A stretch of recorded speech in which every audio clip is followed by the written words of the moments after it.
네, 매주 화요일은 여야 초선 의원들과 함께 정치 현안에 대해서 토론을 하고 있습니다.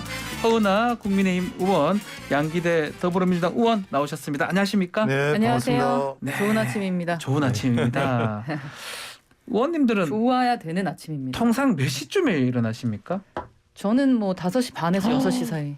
마찬가지입니다. 저도 5시 반에서 6시 사이에 늘 일어납니다. 아침에 항상 뭐 조찬 회의도 있고 이런 거 많습니까? 그런 게? 아니면 이렇게 방송에 나오시기도 하고? 기존에 기업에 있을 때가 조찬 회의가 더 많았던 예. 것 같고 지금은 조찬 공부 아니면 회의 이런 게 더 이제 많은 것 같습니다. 예. 기자할 때부터 예, 또 예. 광명시장 8년 할 때부터 예. 아침에 일찍 일어나는 게 습관이 돼서 다들 부지런하시는 것 같습니다. 잠도 또 별로 늦게 주무신다고. 네, 어제도 1시에 잤습니다. 그럼 4시간 주무시고 네. 왔다. 양기대 언제 저도 뭐 한 하십니까? 12시 전후로들 그런데 선거가 막빠지니까 좀 힘들겠죠 아마. 뭐 어떤 직업이든 건강이 제일 최고인 것 같아요. 체력이 있어야 네. 전문가가 되는 것 같습니다. 건강해야 또 생각도 네. 건강하니까 건강한 하루 되십시오. 예, 알겠습니다. 우리 청취자 여러분 건강한 하루 되시면서 자 본격적인 이야기 이어가겠습니다.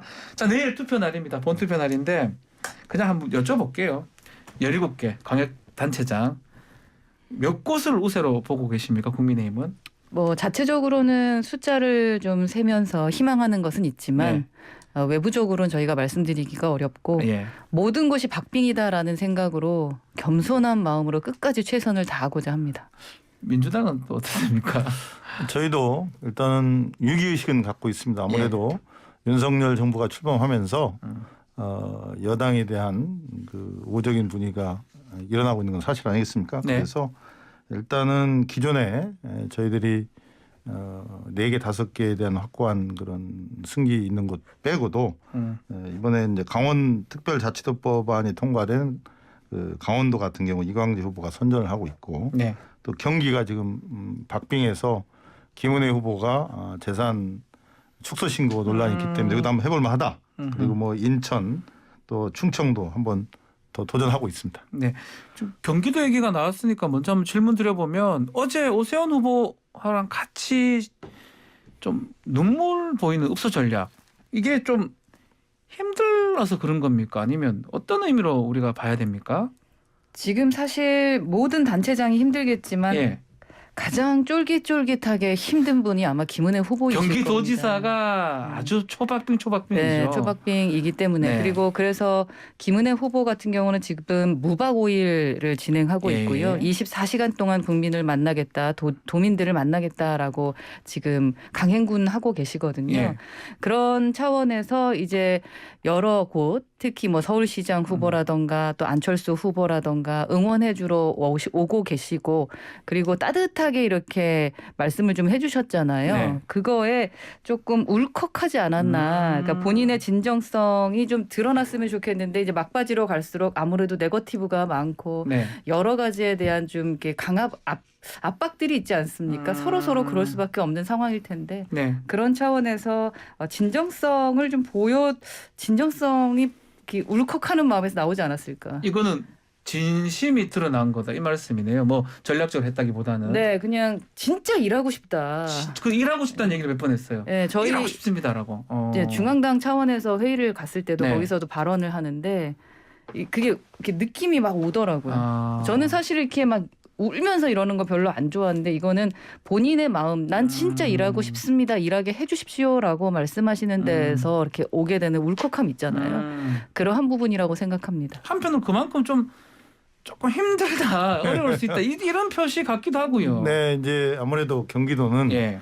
그동안 이재명 지사가 도정을 해왔고 예. 또 경기도의 뭐 절대 다수의 국회의원 또 시장 군수 이런 분들이 우리 민주당 소속입니다. 네. 그래서 제 강세 지역인데 다만 이제 그동안에 우리 김동연 경기도지사 후보가 본인이 대한민국 최고의 경제 전문가이고 또 도정을 잘할 수 있다는 여러 가지 조건을 갖추고 있음에도 불구하고 예. 박빙의 그런 형국이 되어 왔었는데 이제 요 며칠 전부터 김은혜 후보의 그 재산 축소 문제라든지 네. 이런 문제들이 이제 불거지면서 아마 뭐 모든 후보들이 다 일하고 싶다 기회를 달라 하지만 이제 그러한 위기감들이 아마 김은혜 후보한테 더 절실하게 전달이 될 것 같은데 이제 근데 좀 이따 또 뭐 논의를 하겠지만 이 김은혜 후보의 재산 축소 문제는 그냥 단순한 뭐 실무자 착오다가 아니라 이것은 나중에 당선 무용으로 갈 수도 있고 굉장히 정치적으로나 또 법률적으로나 파급이 큰 문제이기 때문에 조금 네. 더 오늘 내일 표심을 좀 더 지켜봐야 할 것 같습니다. 질문 드려볼게요. 지금 결국 지금 가장 뭐 좀 문제되는 게 경기도고 또 김은혜 후보의 재산 축소 신고 이 부분인데 선관위에서는 인정을 했던 부분 같아요. 우리 저 허은하 우리 의원님이 수석 대변인 맡고 계시니까 혹시 이 문제에 대해서 당의 입장이 좀 정해진 게 있을까요? 우선은 당의 입장은 그 후보의 말을 우선 믿는 거죠. 예, 믿는 부분으로 시작한다라는 부분을 말씀을 좀 드리고 싶고 네. 그 양기대 의원님이나 사실 저를 포함해서 대부분의 국회의원들이 또 선거에 출마한 대부분의 후보자들의 경우에는 실무자들이 재산 신고를 좀 하게 됩니다. 이제 본인이 만드는 경우가 거의 없어요. 그런데 꼼꼼하게 이제 최종적으로 잘 검토하고 이렇게 체크를 해야 되죠. 왜냐하면 네. 오류의 가능성은 있기 때문에. 그렇죠. 네, 근데 중요한 거는 그러한 오류가 있을 때 챙기지 못하는 경우도 사실 있기는 한 것 같습니다. 그래서 저희가 방점을 찍고 싶은 것은 그것이 고의와 지시에 있어서 그렇게 됐느냐 아니면 실무자의 진짜 단순한 착오와 실수냐 라는 부분이 중요하지 않을까 하는 생각이 들고요. 그 선관위에 따르면 김은혜 후보가 등록하면서 배우자 건물 가액이 173억 6,134만 원으로 기재해야 하는데 네. 158억 67만 8,500만 원? 뭐 이렇게 기재를 한 것 같습니다. 네. 그러니까 14억 차이를 적게 신고한 건데 이거를 일부러 과소하게 신고하라고 지시했을까라는 좀 생각은 들어요. 너무 아니면 뭐 더 많이 이렇게 해야 되는 그렇죠. 건가? 뭐 예. 그러나 뭐 사실은 확인해봐야 되고 그 검증을 해봐야 되는 부분이니까요. 우선 김은혜 측은 재산 신고에 관련해서는 실무자의 착오가 있었다. 또 앞으로 더욱 만전을 기하겠다 하고 실수를 좀 인정하고 있는 상황이다. 단순 착오라는 것이기 때문에 이 부분에 대해서는 뭐 내일 경기도민들께서 현명하게 판단을 해주시지 않을까 하는 생각이 들고요. 네. 앞으로 모든 후보자들이 진짜 꼼꼼하게 챙겨야 되는구나. 아, 참 어렵구나라는 생각을 했습니다. 고의가 없다는 거거든요. 아니면 당선시킬 목적 이런 게 없다라는 거거든요. 어떻게 보십니까? 근데 이제 우리 국민이나 네. 경기도민 유권자 입장에서 보면은 뭐 한두 푼도 아니고 무려 16억이나 되는 그 규모 아닙니까? 네. 남편의 이제 빌딩 등 재산 문제가 저 과소 신고됐다는 건데 재산이 얼마나 많길래 그 16억이 축소 신고된 것조차도 몰랐을 거냐. 또 그런 게 하나가 있고요. 두 번째는 네. 이 재산이라는 것은 선거 때 후보자 등록할 때 유권자가 한테 반드시 공개되는 정보고 이게 제 1순위입니다. 그래서 유권자가 후보를 선택할 때 가장 중요한 기준이 되는 거 아니겠습니까? 또 재산 허위 신고는 중대한 공직선거법 위반이고요. 그런데 더구나 특히 이번에 저도 좀 모두 정치 한 20년 했지만 선관위가 선거를 하루 앞두고 이틀 앞두고 이렇게 판단을 했지 않습니까? 그런 판단을 한 것은 굉장히 이례적이라고 봅니다. 그래서 내일 이제 오늘 선거 투표구별로 그런 재산 그 과소 신고에 대해서 그 내용을 오매를 부착을 하고 또 내일은 선거일 투표소에 공금을 부착하게 돼 있잖아요. 그것은 굉장히 그 선관위가 중대하게 보고 있다는 겁니다. 그렇다면 그렇죠. 이러한 것이 나중에 이제 당선 무효용으로도 갈 가능성도 있고 또 뭐 일례로 당선 무효용을 받으면 재보궐선거하면 또 수백억 예산 국가 예산에 들어가요. 이런 여러 가지가 있는데 저는 이것을 그냥 단순히 실무자의 착오다 이렇게 말하기에는 국민들이 또 유권자들이 납득하기 어려울 거다. 그래서 저는 오히려 이런 그 김은혜 후보가 정말 진솔하게 얘기를 해서 이 문제에 대해서 유권자를 납득시켜야 한다 이런 생각을 갖고 있습니다. 허 의원님 지금 말씀처럼 공보물을 그래 붙이면 선거에 영향이 미치지 않을까요? 아직 표심을 못 정한 사람이 있을 수도 있잖아요. 그걸 보고 야 재산이 저기 잘못된 거 아니에요? 이렇게 할 것 같기도 하거든요. 네, 분명히 영향을 미치겠죠. 네. 그래서 말씀하셨던 것처럼 사실 뭐 재산 신고 누락하는 것은 주의해야 하는 부분입니다. 국민들이 부분이다. 지켜보고 계시기 때문에. 그래서 관련 조사나 그 조사기관하고 경기도민들께서 판단해 주실 거라고 저희는 생각을 좀 해야 될 부분이다. 경기도의 발전 공약이라던가 비전 경쟁을 좀 했으면 좋겠는데 이러한 부분이 안 될 것 같아서 그랬을까라는 생각도 좀 듭니다만 저희가 이재명 그 개항을 후보에게 말했던 대로 다시 선거를 치러야 된다라는 그 프레임을 경기도에까지 가져오실지는 정말 몰랐습니다. 그러니까 경기도민들께서 가장 시급한 것이 좀 더 나은 삶을 살 수 있는 미래라는 생각을 좀 하게 되는데 네. 그러다 보니까 그 힘 있는 여권, 일할 수 있는 여권에게 힘을 실어주려는 모습에 조금 당황하시지 않으셨나 하는 생각이 듭니다. 이게 갑자기 때를 기다렸다는 듯이 일제히 사퇴를 요구하고 나섰는데. 근데 이거는 민주당보다는 강용수 후보가 그렇죠. 강용수 제기한 후보도 거거든요. 같이 그러는데 예. 뭐 같이 경쟁을 하고 있으니까 그렇게 되겠죠.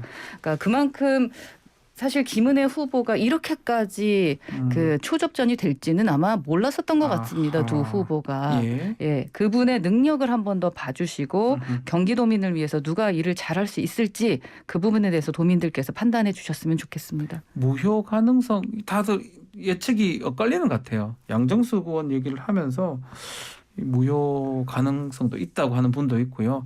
뭐 이거는 사실은 양정수 의원하고 차명 이런 거 다른 거기 때문에 무효는 안 되지 않을까 이렇게 얘기를 하는데 그건 어떻게 보십니까? 금액적으로는 큰데 요래 말씀드리면 조금 이상하지만 전체 재산에 따져보면 또 많지는 않거든요. 일반적으로 보면 크다 볼 수도 있지만. 그리고 이제 내일 네. 경기도민 특히 유권자들이 판단의 기준은 그럴 겁니다. 첫째는 얼마나 재산이 많길래 16억이라는 재산이 축소 신고되는 것도 본인은 몰랐다고 하느냐, 뭐 실무자의 착오냐, 뭐 이런 어떤 감정적인 또 국민 정서법상의 문제가 하나 있을 것 같고요. 네. 또 하나는 이게 정말 우리 앵커께서 말씀하신 대로 향후에 당선되더라도 당선 무효가 될 수 있는 거냐. 근데 이제 그것은 결국은 사법 당국에서 그런 실무자의 착오인지 또 본인의 어떤 의도적인 그런 게 좀 개입돼 있는지 이런 것들을 이제 판단하기 때문에요. 그러나 선관위가 네. 1차적으로 이렇게 명쾌하게 판단했기 때문에 그것은 경찰이나 검찰 수사에서도 굉장히 영향을 미칠 거라고 생각합니다. 그런 점에서는 이게 저는 김문혜 후보 입장에서는 초대형 악재다. 또 선거를 하루 남겨놓고 이런 일들이 벌어졌다는 것은 그런 면에서 한번 지금의 이런 초박빙 경쟁 구도가 뭔가 변화가 있을 거다. 그런 생각을 저는 하게 됩니다. 네. 선관위의 결정은 뭐 존중합니다만 우선 저희가 들었을 때는 뭐 더 확인해봐야 되겠죠. 당선 무효까지에 대한 건 너무 과다라는 평가가 있고 또 얼마나 재산이 많길래라고 이제 국민정서 말씀하시는데 원래 재산이 많았던 것은 다 알고 있었던 거고 재산이 많은 게 죄는 아니지 않겠습니까? 네. 그 부분은 좀 생각해봐 주셔야 될 것 같습니다. 자 다음은 김포공항 이전 얘기도 좀 해보죠. 이것도 좀 막판에 정책 이슈가 지금 부각되고 있는데 글쎄요 이거가 어떻게 보십니까? 지금 이재명 후보랑 또 중앙당이랑 얘기도 좀 다르고 또 오영훈 제주지사 후보 같은 경우는 좀 비판을 바로 해버렸거든요. 이런 부분 어떻게 보십니까? 저도 뭐 국회의원 선거 개인적으로 3번 해봤습니다. 근데 이제 국회의원 선거는 물론 중앙당의 어떤 큰 틀에서의 공약도 있지만 국회의원 개개인들이 내세우는 공약은 있습니다. 그래서 아마 뭐 이재명 후보 입장에서는 박빙의 개항을 선거해서 본인이 득표에 도움이 되고 지역 발전에 도움이 되는 것들을 이제 공약을 한다는 측면에서 김포공항 이전 카드를 이제 꺼냈는데 일단 그러나 저희 더불어민주당 입장에서는 윤호중 공동 비대위원장이 지난 29일 기자들과 만나서 우리 중앙당 공약이 아니다. 지역에 출마 후보의 공약이다. 이렇게 선을 확실히 그었어요. 선을 딱 그어버렸어요. 그렇습니다. 일단 그래서 또 특히 이 김포공항 이전은요. 뭐 지난 대선 때 저희 더불어민주당에서 굉장히 논의가 좀 있었습니다. 격한 논의가 논란이 좀 있었어요. 이걸 공약으로 할 거냐 말 거냐. 근데 그때 현실성이 그렇게 없다는 그런 결론 또 당내 다수의 국회의원들의 부정적인 반응으로 일단 중단이 됐습니다. 그래서 저는 이번에 이렇게 이 김포공항 이전 문제가 중요한 여야의 정치적 공방 논란이 되는 것은 아무래도 개항을에 출마한 이재명 국회의원 후보가 대선 후보였기 때문에 그 이재명 후보가 이렇게 얘기를 하니까 이게 전국적인 이슈가 되면서 뭐 제주 또 다른 여러 지역까지 서울이나 부산까지, 경기도, 부산, 그다음 심지어 뭐 울릉도까지도 울릉도 뭐 그런 얘기 나오던데 저는 우리 알다시피 공항이라는 이런 초대형 인프라는 정부가 수년간 타당성 용역도 거쳐야 하고 또 사회적 논의도 해야 하고 그런 여러 가지들을 종합적으로 판단해서 실현 여부를 최종 판단해야 하는데 결국은 이것은 저 국회의원 한 사람이 밀어붙일 사안은 아닙니다. 특히 또 정부가 어떤 입장을 갖느냐. 그래서요. 저는 이재명 후보가 선거 공약 차원에서 이것을 제시했다고 보고 그래서 이번에는 그런 측면에서 좀 정리가 되면 좋을 것 같고요. 다만 한 가지는 국민의힘 이준석 대표나 또 서울의 오세훈, 부산의 네. 박형준 후보 등이 이 문제를 가지고 막 같이 지금 이슈 올라타기를 하는데 특히 우리 이준석 국민의힘 대표께서 콩가루 집안, 콩가루 집안 뭐 제정신이다 이렇게 하는 것은 좀 오히려 모양새도 안 좋고 어떤 분들은 이러시더라고요. 국민의힘이 요즘 좀 밀리는 모양이지 이렇게까지 하는 거 보니까 뭐 이런 얘기를 할 정도인데 그것은 이제 이재명 후보 개인의 지역 공약 차원에서 좀 받았으면 좋겠다 그런 말씀드립니다. 예, 의원님. 우선 개인의 지역 공약이라고 말씀해 주시면서 선을 확실하게 해주신 부분에 대해서 감사한 생각입니다. 네. 더불어민주당에도 이렇게 합리적인 분이 계시다라는 것을 증명할 수 있는 시간인 것 같아요. 근데 여튼 이재명 후보는 그 대선 후보 때도 그래서 요즘에 국민들께서 와 이재명 후보가 대선 후보가 됐으면 어떡할 뻔했어라는 말이 좀 유행이라고 하는데요. 대선 후보는 됐잖아. 대통령이 됐으면 대통령이 됐으면 어떡할 뻔했어 이런 얘기가 있더라고요. 그래서 슬로건이 나를 위해였는데 정말 본인만을 위해서 일하고 계시는 것이 아닌가 하는 생각이 듭니다.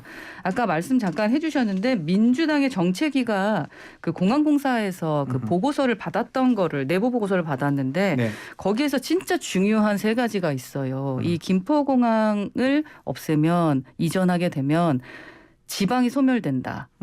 그리고 일자리가 13만 개가 감소할 것이다.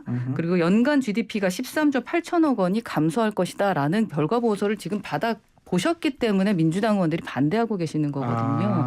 근데 본인의 지역이라던가 몇몇의 그 이해 득실이 있는 부분들을 좀 생각하고 계시는 건지 왜 이러한 무리수를 두는지 모르겠고요. 오직 이재명을 위해서 이재명의 배지를 위해서 이렇게 하시면서 더불어민주당 자체당까지 이렇게 힘들게 하시는 것은 올바른 국회의원으로서의 그 태도는 아닌 것 같다라는 생각은 듭니다. 그 이제 선거에 나간 후보 입장에서는 절박하지 않겠습니까? 물론 이재명 그 개항을 후보 입장에서 국회의원 후보 입장에서는 또 우리 더불어민주당의 전국 지방선거도 총괄 지휘하는 입장이고 그래서 이제 아마 그런 여러 가지들을 종합적으로 판단하면서 특히 개항을과 그 주변 지역에서의 이 김포공항 이전 문제가 그래도 주민들의 삶의 개선이라든지 지역 발전을 위해서 뭐 필요하다고 생각했고 그다음에 이재명 후보도 이런 얘기를 했고 저도 또 그런 생각도 가끔 합니다. 뭐냐면 꼭 모든 것을 뭐 자기 기준에 맞춰서 될 것 안 될 것 하지 말고 그런 좋은 공약들을 의미 있는 공약들을 내세우면 그게 나중에 중앙정부 국회의원이 돼서 중앙정부와 또 지방정부와 또 잘 협의해서 또 당과 협의해서 그것을 또 만들어가는 것도 또 정치인의 하나의 덕목이라고 생각합니다. 그래서 뭐 그 자체를 꼭 그런 공약하면 정말 나쁘다 이렇게 말할 수는 없고 다만 그것이 이제 사전 조율이 충분히 되지 않은 측면들을 우리가 얘기한 게 아니겠습니까? 그러니까 유능한 이재명이라는 프레임이 허황됐다라는 사실이 지금 드러난 거다. 그러니까 이재명 후보는 더 이상 도덕적이지도 않고 유능하지도 않다라는 점이 확인된 게 아닌가 싶습니다. 대선 후보셨어요. 일반 국회의원 지금 후보로 나오신 게 아니라는 거죠. 본인이 총괄선대위가 돼서 전국구 돌면서 도와주시겠다고 하는 분이 지금은 이제 더불어민주당의 의원들한테 도와달라고 하면서 많은 분들에게 지원 요청을 하고 계시는 상황입니다. 이게 지금 말이나 되는 상황인가. 그리고 지역 주민분들을 위해서 말씀하셨다고 하는데 그렇다면 거짓말은 하지 마셔야죠. 이렇게 뭐 10분 만에 주파할 수 있다라는 그런 허무맹랑한 주장을 계속 하시면서 국민들을 이렇게 주민들을 흔들어 놓는 것은 좀 아니지 않나. 오늘은 허은하 의원님께서 이재명 후보 비판하러 오신 것 같은데. 알겠습니다. 자 그러면 강원도 얘기도 좀 하면 강원도도 이게 조금 평가가 좀 다르긴 한데 박빙이다라는 얘기도 있고요. 근데 특히 어제 국회를 통과한 강원특별자치도 설치 특별법 이게 영향이 클 수도 있다는 생각이 드는데 어떻게 영향을 미칠까요? 누구한테 좋을까요? 저는 이제 제가 마침요 이 강원도 특별자치도 설치 특별법을 다루는 국회 행정안전위원회입니다. 행안위에 계시니까요. 그래서 그 내용을 잘 압니다. 그래서 지난 전방 2년 동안에 그 행안위에서 위원들이 많이 논의가 있었는데 특히 이 법은 우리 민주당의 행안위원장인 서영교 위원장하고 간사인 박재 의원이 앞장섰고요. 민주당 의원들이 굉장히 똘똘 뭉쳐서 이 법안들을 통과시키려고 했습니다. 다만 이제 국민의힘 의원들은 당초 5월 중 처리에도 좀 소극적이었습니다. 그런데 저는 국민의힘 입장에서는 21대 국회 1호 법안으로 제출한 게 이양수 의원이라는 점에서 이번에 네. 국민의힘도 뭐 열심히 했다 이렇게 말하는데 이양수 의원이 강원도 속초 고향 그쪽이죠. 근데 이광재 의원이 네. 저는 강원도지사 후보로 나서지 않았다면 강원도만 이 특별자치도법이 어려웠을 거다 이런 네. 생각을 합니다. 왜냐하면 제가 알기로 이광재 의원께서 강원도도지사 후보 이 제안을 받았을 때 당에서 제안했을 때 이 법안을 통과시켜주면 네. 자기는 뭐 무조건 나갈 수 있다 이런 제안을 했을 정도로 저희하고 인터뷰할 때도 요 네, 얘기만 했어요. 얘기했습니다. 이 법 그래서 부산 통과시키면 나갈 것이다. 저는 네. 저 이광재 후보가 본인이 선거에 나가서 당락을 떠났더라도 이 법안이 통과되면 강원도 발전을 이룰 수 있는 어떤 큰 의미 있는 법안이다라는 그런 주장을 여러 번 했지 않습니까? 그런 네. 점에서 저는 강원도민들이 이번에 이광재 후보의 진심을 알아주고 또 역량 있지 않습니까? 그래서 그렇다면 강원도의 선거 판세가 도지사 선거 판세가 우리가 해볼 만하다. 더 나아가면 역전도 가능하다. 뭐 그런 지금 상황이 아닌가 생각합니다. 윤호중 비대위원장이 쥐같이 약삭 빠른 자다 이렇게 비판을 했더라고요. 공을 가로챘다. 이런 의도로 말씀하신 걸로 보여요. 이 부분 어떻게 보십니까? 그러니까 강원특별자치도를 만들기 위한 민주당의 노력이 없었다라고 저는 폄훼하지 않겠습니다. 네. 그 기본적으로 폄하할 것도 없죠. 여야가 협치해서 좋은 일 만들면 되는 거니까요. 네. 그런데 국민의힘이 공을 가로챘다라고 하면서 뭐 쥐 같은 약삭빠른 자라고 말씀하신 그 윤호중 위원장의 표현은 대단히 부적절한 언사고 사실관계를 전혀 모르고 계시는구나라는 생각이 듭니다. 말씀하셨지만 21대 국회에서 이 법 제일 먼저 발의한 게 이양수 지금 네. 의원이고요. 네. 또 강원특별자치도 12년 전에 한나라당의 이계진 강원도지사 후보가 내건 공약입니다. 그리고 이번 대선에서는 윤 대통령도 강원도 1호 공약 대선 공약으로 냈고요.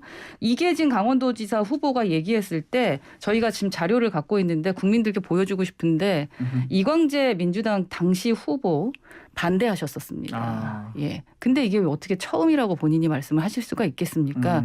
저희는 통 크게 누가 먼저 했다 아니다 이런 거보다는 함께 해서 강원도가 잘 살면 되는 거다라는 생각을 하고 있고요. 너무 그 말을 좀 치졸한 말들을 좀 조심했으면 좋겠다라는 말씀을 좀 드리고 싶고 무엇보다 그 민주당이 지난 5년간 임대차 3법이라던가 언론재갈법 뭐 공수처법 모든 거 밀어붙이면 다 할 수 있었습니다. 그러니까 민주당이 의지가 있었으면은 이 법은 진작에 통과됐었을 것이거든요. 근데 지금 하고 나서 뭐 정략적 발언이라고 하면서 치졸하다고 말씀하시는 것은 진짜 치졸합니다.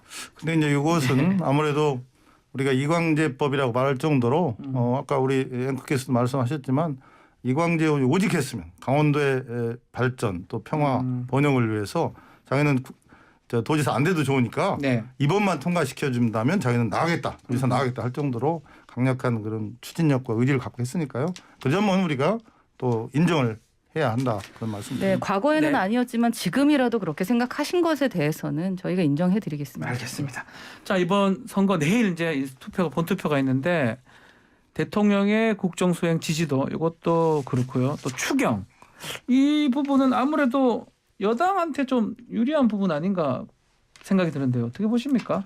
양기대 의원님. 네, 저희들이 이번에 추경 추경 그 여야 합의를 하기 전날 밤 심야까지 의원총회 화상 의원총회를 통해서 여러 가지 의견들을 수렴하고 토론을 했습니다. 근데 결국은 우리가 생각해야 할 것, 우리 민주당이 가야 할 길은 민생이고 또 소상공인 자영업자다.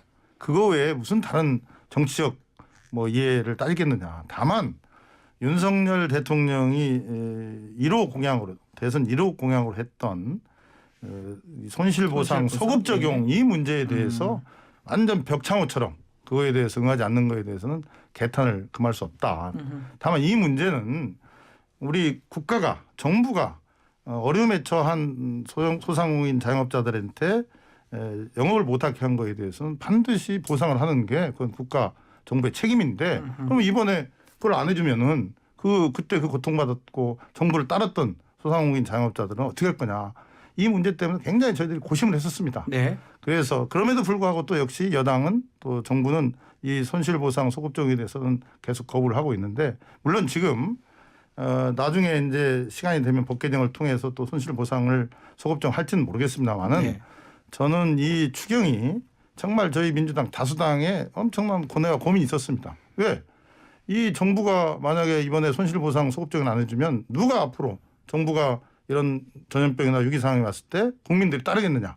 그리고 우리 다치 대선 공약도 같이 지켜야 한다는 명분도 있었고. 근데 그게 좀 아쉽긴 하지만 오로지 민주당은 민생을 챙기고 어려운 소상공인 자영업자를 위해서 하자 눈물 먹고 하자. 그래서 저희들이 여야 합의를 했습니다. 네. 그런 점에서 이제 이게 뭐 선거 유불리 이건 아니라 그건 따지지 않는다. 따지지 않는다. 예. 생각합니다. 여당한테 유리할 것이다 이렇게 애들로 표현하신 걸로 보이는데 뭐 내일이니까 좋을 것 같긴 합니다. 선거의 유불리를 따지지 않는다라는 것은 네. 더불어민주당과 저희가 같다라는 말씀드리고요. 그렇습니까? 예. 이번 추경안 통과로 국민들께 윤석열 대통령께서 약속했었던 부분 소상공인 지원에 대한 골든타임을 지킬 수 있어서 참 다행이다라는 생각이 듭니다.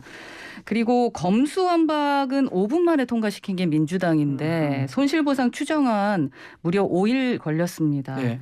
이렇게 끌었던 이유를 어떻게 설명하실까 궁금하고 또 손실보상 소급 적용 말씀하셨는데요. 그 부분에 대해서는 민주당이 좀 왈가왈부를 할 자격이 없다라고 생각을 합니다. 작년에 여당 시절 민주당이 손실보상법 제정하면서 소급 적용을 제외하고 단독으로 강행 처리한 것이 민주당이었습니다. 그리고 소상공인 커뮤니티에서도요. 소급 적용을 뺀 손실보상법을 날치기 통과시켜 놓고 이제 와서 소상공인을 위하는 척 소급 적용 운운하며 추경을 못하게 시간을 끈다라면서 비판도 하셨거든요. 이번 추경안은요. 완전하지는 않지만 손실보전금 이름으로 사실상 소급 적용되는 내용을 포함을 하고 있다라는 말씀을 드리고요. 기다려주신 국민께 감사드린다라는 말씀 드리고 빠르게 처리하시고 좀 도움이 되시는 처리였으면 좋겠다라는 생각입니다. 자, 이제 한 20초씩 남았는데요. 오늘 공직선거 운동 마지막 날이잖아요. 양당의 마저 유세 전략 듣고 마무리를 하도록 하겠습니다. 네, 민주당이요? 예. 저희 민주당은 그 다수당으로서 네. 또 집권 경험이 많은 그런 역량 있는 그런 정치 정당으로서 마지막까지 최선을 다하겠습니다. 특히 네. 지난 대선 때 그 결과에 실망하신 우리 지지자들 또 민주당을 사랑했던 분들이 꼭 투표장에 가셔서 네.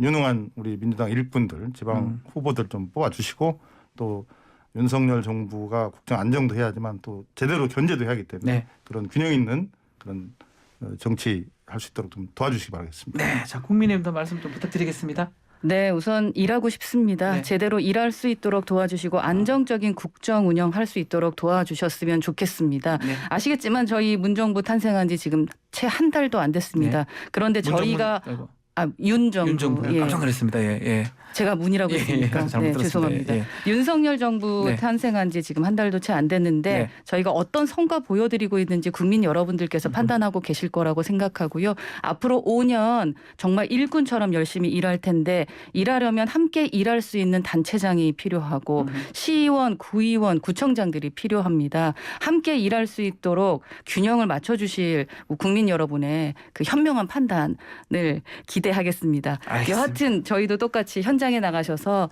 투표해 주십시오. 저희가 열심히 일해서 4년 뒤에 평가 다시 받도록 하겠습니다. 알겠습니다. 자, 늦선 열전 허은아 양기대 의원님과 함께했습니다. 감사합니다. 감사합니다.